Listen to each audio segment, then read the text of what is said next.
Every vendor pitch this year has a slide that says open source MMM and free in the same sentence. And every one of them is lying to you by omission. The code is free. Running it correctly is not. Marketing mix modeling is having a comeback because attribution broke. GDPR, COPPA, Apple killing the IDFA, all of it made click-level tracking unreliable, so people are going back to an older method, model the relationship between spend and outcomes instead of trying to track every click. And now there are open-source packages for it. Meta put out Robin in 2021. Google followed with Meridian. There's also PYMC Marketing, a Python library for Bayesian modeling.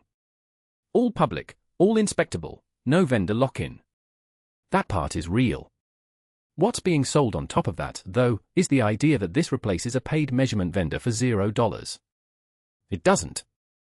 It replaces a vendor contract with a headcount problem, and nobody's putting that on the slide. Point 1. The tools are genuinely free, but they are not equally easy, and that difference is the whole ballgame. Julian Runge, who studies this at Northwestern and co-authored the first academic paper on open-source measurement, laid out the hierarchy plainly. Robin is the easiest to use because it's frequentist, built on observed data without heavy prior assumptions. Meridian and PYMC are Bayesian hierarchical models, which means they incorporate prior assumptions and update as new data comes in. That's more powerful, but PYMC in particular, in his words, requires the most expertise to use. So the free tier of free is Robin.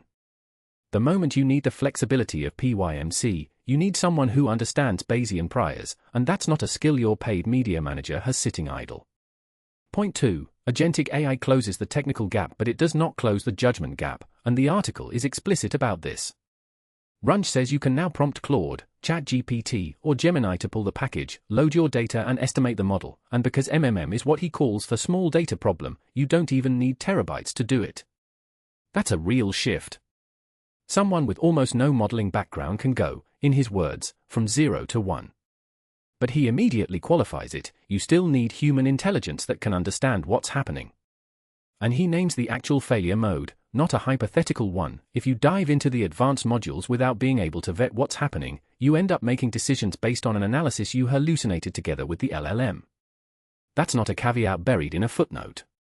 That's the core risk of the whole workflow, stated by the person the industry is quoting to sell this as democratized.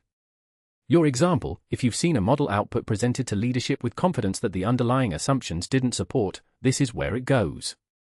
Cut if you haven't. Point 3. Which tool you pick isn't neutral, and picking correctly requires methodological judgment, not just a subscription. Runge points out that Meridian, being Google's, leans toward view-based and impression-based inputs, reflecting Google's world. Robin, being Meta's, leans toward spend and sales, reflecting Meta's direct response approach. He's careful to call this orientation, not bias, and I'll take him at his word on that.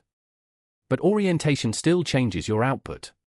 If your business runs heavy on brand and upper funnel impressions, and you default to Robin because it's the easy one, you're modeling the wrong shape of your business with the easy tool instead of the right tool with more friction. Knowing which orientation fits your spend mix is a judgment call. That judgment call is exactly the kind of thing a vendor's customer success team used to walk you through, and now it's on you. So here's what changes if you're the one signing off on this. Stop presenting open source MMM to finance as a cost elimination. It isn't. It's a cost relocation from a vendor line item to either a new hire, a contractor, or a serious chunk of an existing data scientist's time, if you're lucky enough to have one.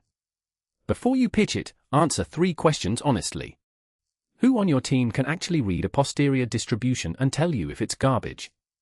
Who is going to sit with the LLM output and separate a useful hallucination from a costly one? Because Runge himself says hallucinations aren't purely bad, they can point at real things, but somebody has to be the judge. And which package's orientation actually matches your spend mix, not which one has the friendliest onboarding. If you can't answer those 3, you're not saving money by going open source. You're just deferring the bill to the first quarter your board asks why the numbers don't reconcile. The license fee didn't disappear. It just stopped showing up on the invoice.